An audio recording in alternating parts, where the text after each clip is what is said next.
Cheese. Cheese. Cheese. What's up, Cheese Squad? This is Cheesehead number 2, and I'm back on my Call of War series. This one is Game 3 2.0, Day 7, Episode 3. So yeah, let's get into this. So pretty much what happened is the reason I'm not seeing very many Algerian troops was because he was holding them back and building up a large army. He couldn't make very many medium tanks though, because I took this metal province earlier. But he made a lot of infantry. And Egypt also held back a small amount of tanks as well. And at about midday 6, they started the attack. On this part here, they used only medium tanks, and combined they had like 11 medium tanks. So I had to get so many armored cars and all of my artillery, but I finally defeated all of those. So now I'm just going to capture land around this area. Over here, I was only met with Algerian infantry, but a lot of them. A lot of them. He had two main stacks. He had one stack, which was 10 motorized infantry, and then another stack, which was mixed with anti-air infantry and armored cars.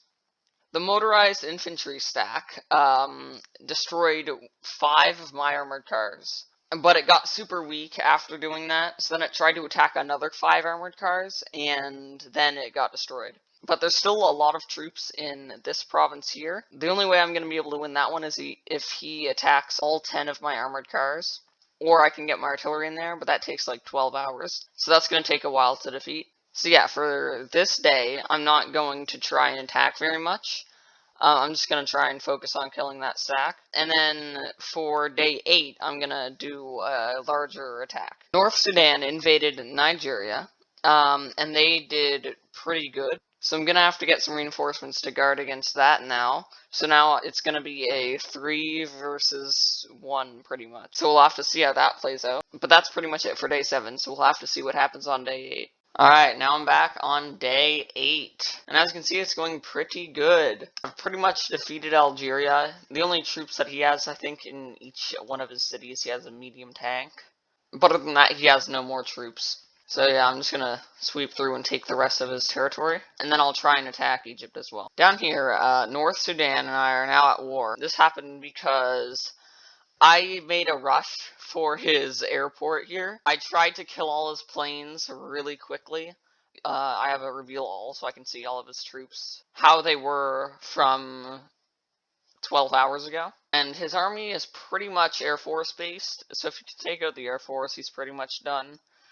So I tried to do that, but I got stopped right outside the city, so that kind of sucks. Right now in my cities, I'm building some armored cars, but in my non-core cities, I'm building other stuff. Over here, I'm getting submarines, and that is for defense against Yugoslavia and maybe even Syria. In here and here, I am getting some interceptors, and that is to try and challenge North Sudan's Air Force, because anti-air just slows you down too much. So I'm just going to try and use interceptors instead. So I'm going to try and bring most of my artillery, not all of it, because I need some here for his light tanks, but most of my artillery and quite a few of my armored cars, and I'm going to use that to finish off Algeria and then attack Egypt. What I'm going to try and do is take these 3 cities at least, maybe even this one,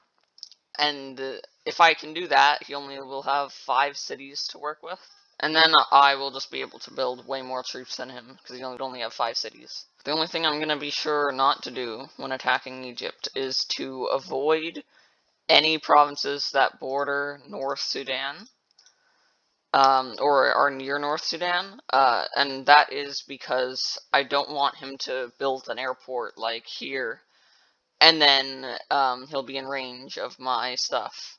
So I'm going to try and stick to the northern part. I'm probably going to try and ally with this country, and I'm just going to do that so that I don't have to worry about guarding against South America. I can just focus on using my submarines to guard against Yugoslavia. So it'd be a lot easier. In some of my core provinces, I'm building recruiting stations, and that is because I'm pretty low on manpower right now, as you can see.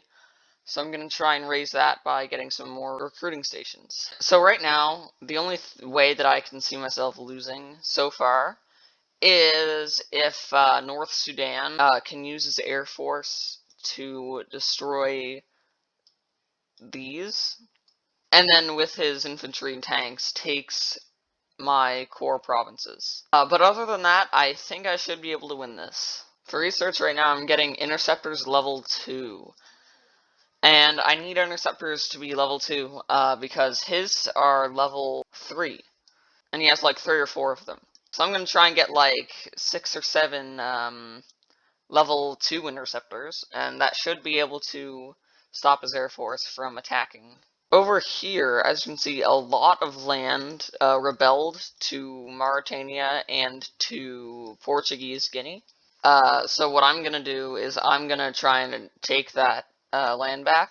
First, I'm gonna attack Portuguese Guinea, though, because they have a capital and a lot of important cities. Once I take that capital, none of these territories should rebel, which will be nice. Probably pretty soon I'm gonna attack Spain just to take this land, just so that Yugoslavia doesn't take it, because if he takes this, then it'll be a lot easier for him to invade me, so I'm gonna try and take this eventually. So yeah, that's pretty much it for this episode, so don't forget to like and subscribe, and the question for the day is, do you like cheese?